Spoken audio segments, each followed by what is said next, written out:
Genocidal Ironies. The neighborhood bully, been driven out of every land. He's wandered the earth an exiled man, seen his family scattered, his people hounded and torn. He's always on trial for just being born. He's the neighborhood bully. This is one of the many verses in Bob Dylan's explicitly pro-Israel song Neighborhood Bully. It's not one of Dylan's more metaphor-filled compositions. It has very little of his characteristic brilliant imagery. It just makes its pro-Israel point directly and clearly. He recorded the song in 1983, while the blood was still drying on the alleyways of the Sabra and Shatila refugee camps in Lebanon, where Israeli troops had protected a fascist Christian militia as they raped and murdered 3,000 Palestinians, mostly women and children. Bob Dylan, that iconic songwriter known for being one of the most famous people on earth and for penning such anti-war classics as Masters of War and such anti-racist classics as Only a Pawn in Their Game, is also an ardent supporter of Israel, at least according to my interpretation of his song lyrics. Other verses in Neighborhood Bully make his stance much more obvious.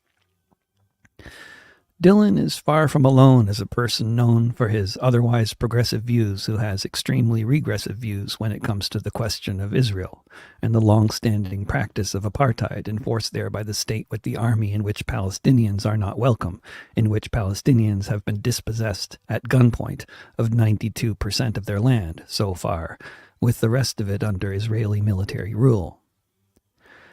Many people will point to Dylan's apparently contradictory political views and call that ironic. How can a person who so eloquently supports equal rights for black people in the U.S. have such a blind spot when it comes to the blatant dispossession and oppression of Palestinians?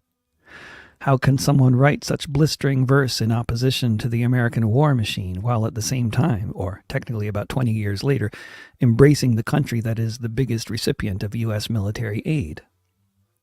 Dylanologists might say his politics evolved over time. As a bit of a Dylanologist myself, I'd argue against this theory, but I'm not actually going to write an article about Bob Dylan's politics, so I'll just leave that question there.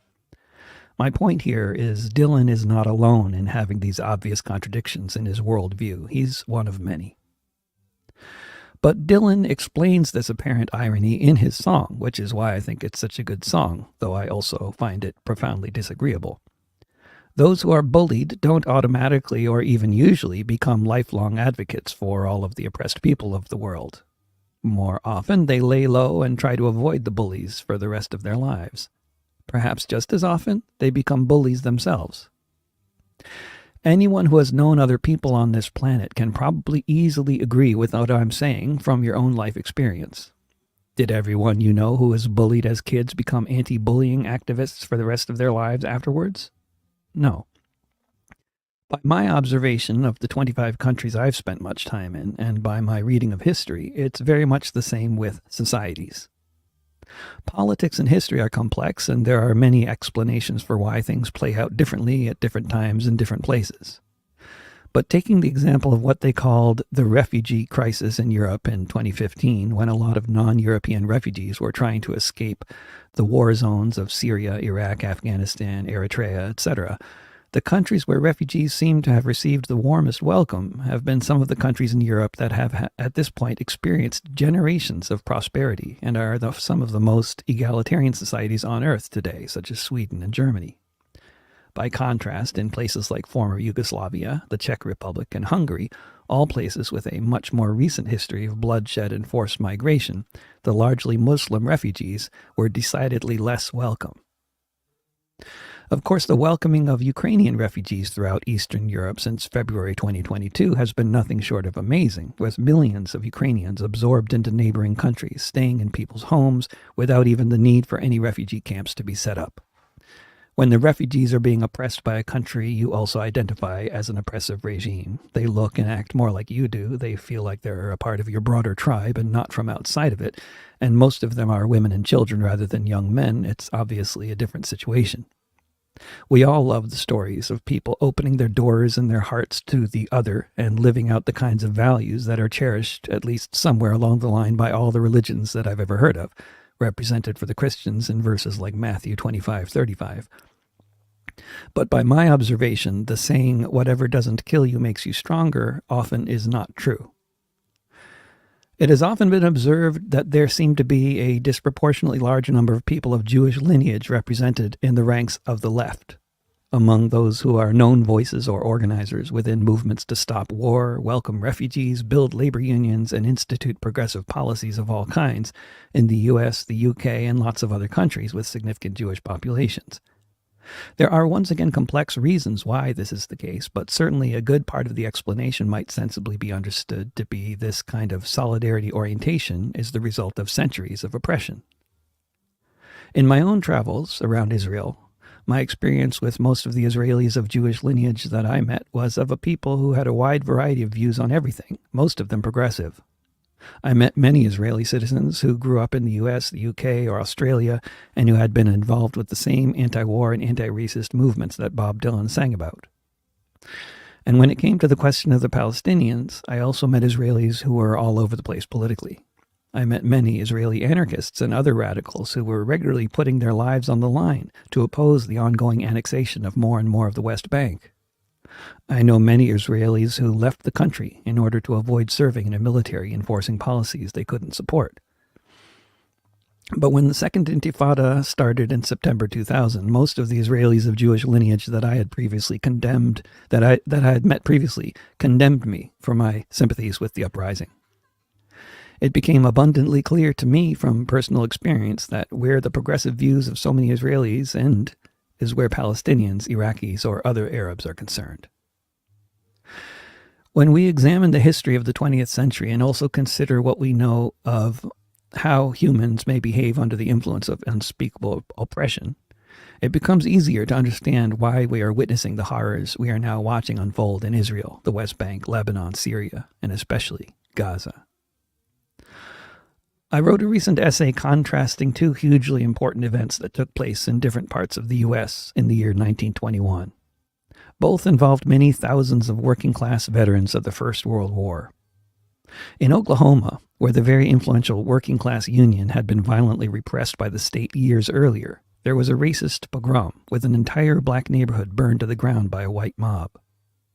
In West Virginia, where the United Mine Workers of America were a dominant force, tens of thousands of people participated in a multiracial armed uprising against the coal barons to free their imprisoned comrades being held indefinitely without charge.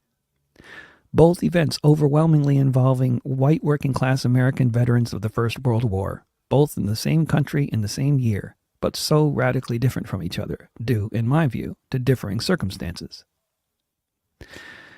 When the vegetarian from Vienna took power in Germany, and soon the army under his command occupied most of Europe, the genocidal slaughter of Roma, communists, Russians, and so many others, especially Jews, had an impact that would not be limited to Europe. The Zionist movement, the movement to populate Palestine with Jews, had been going on since the 1890s, but it was not all that popular. The vast majority of the world's Jews were not joining, preferring rather to stay where they were or move to somewhere more hospitable like New York City. But with the combination of the US, Canada, and many other countries European Jews wanted to escape to, preventing them from emigrating throughout the 1930s and well into the 1940s, those who wanted to escape genocide often went to Palestine and South America because they could get visas to go to those places. This pressure from U.S. immigration policies, combined with the horrors of the gas chambers, ended up changing a lot of minds when it came to the question of the Zionist movement. The idea of leaving genocide-ridden Europe and the idea of Jews gathering together to look out for each other gained a lot of traction. The never again to anyone lesson we're all supposed to have learned from the European experience of fascism was not a universal lesson. Whether we like it or not, and I sure don't, the lesson many people drew from the experience was, never again to us.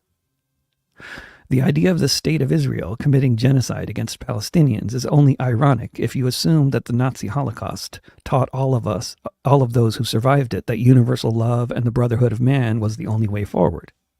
Some people, and national leaders of many parties, came to very different conclusions and received untold amounts of military aid and political backing from the most powerful countries in the world to continually bolster the worst kinds of expansionist, subtler colonial policies. Rather than being ironic, Israeli fascism is much more a consequence, or at least a knock-on effect, of the experience of German fascism, which itself had its own roots in the German experience of the early 20th century, the aftermath of the Great War, and how the many contradictions in society then played out. Which is not to suggest that either German fascism or Israeli fascism were inevitabilities. But they both came into existence with many forms of encouragement from both within and without. In Israel's case, at almost every juncture where outside pressure from backers like the United States could have potentially brought about the mythical two-state solution, the U.S. just sent more military aid instead, this way massively supporting the agenda of the Israeli far right and massively undermining any more nuanced elements of Israeli society, and of course massively and constantly undermining the interests of all of the Palestinians. And now here we are, with the Western countries sending solidarity and aid to the army that is in the process of annihilating a densely populated, besieged, and walled ghetto with 1 million children in it, in the name of eliminating the closest thing to an elected government Palestinians have ever had, who the Israelis denounce as terrorists, even after Israeli bombardment has killed close to 1,000 Palestinian children just in the past few days, and they're only the latest 1,000 children in Gaza to be killed by Israeli bombs and sanctions. Just as we can explain the influences that have led to a fascist regime bent on genocide in Israel, we can explain the disdain for human life exhibited by, say, Islamic State. We can make good sense of why they grew out of a place like U.S.-occupied Iraq. By the same token, we can explain the development of the genocidal regimes that have for so long been in power in places like Guatemala or El Salvador. And of course, it's easy, in context, to explain why Hamas militants would take civilian hostages to exchange for the thousands of Palestinians held indefinitely in Israeli prisons on no charges. For the moralistically inclined among you, dear listeners, I'm trying to explain how fascism and state-sponsored genocidal initiatives can take hold in a society, as it has done in Israel, as it did in Germany, and as it has done in other societies. Explaining is not justifying. I have no interest in justifications or condemnations. They're so useless. What we need is to understand realities as they are and to change reality, which can only be done by first understanding it and how it got this way. For something to be ironic, there is an implication of mystery. That is, something isn't as we think it should be, therefore it is ironic, and therefore it is mysterious. There's a danger for people to just throw up their hands in the face of mysterious things we don't understand. But there's no real mystery here. If you face the horror of what's happening now, what's been happening for years and decades as this Israeli regime has been committing daily killings of Palestinian youth and so many others, and if you follow the horrors of the history that preceded these massacres, in the places where those willingly or unwillingly participating in the Zionist project over the course of the past century or so came from, the Palestinians had nothing to do with the Nazi Holocaust, but they have been perpetual victims of the consequences of the redrawing of so many of the world's national borders in the wake of the First World War, along with the immense multi-generational traumas inflicted on so many people and peoples around the planet, in particular from the Second World War.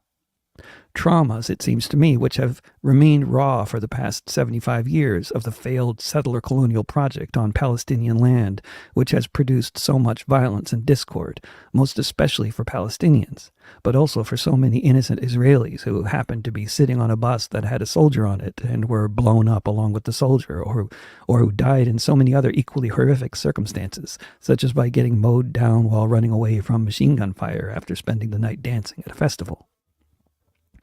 If my words could change anything, I would say that we have to stop this genocide that is currently underway in Gaza, and which seems to be set to get much more violent. But no one from the Israeli Knesset or the Pentagon seems to read my blog, and no one in the Knesset or the Pentagon seems to be listening to the masses of people around the world currently in the streets calling for a cessation in the bombing.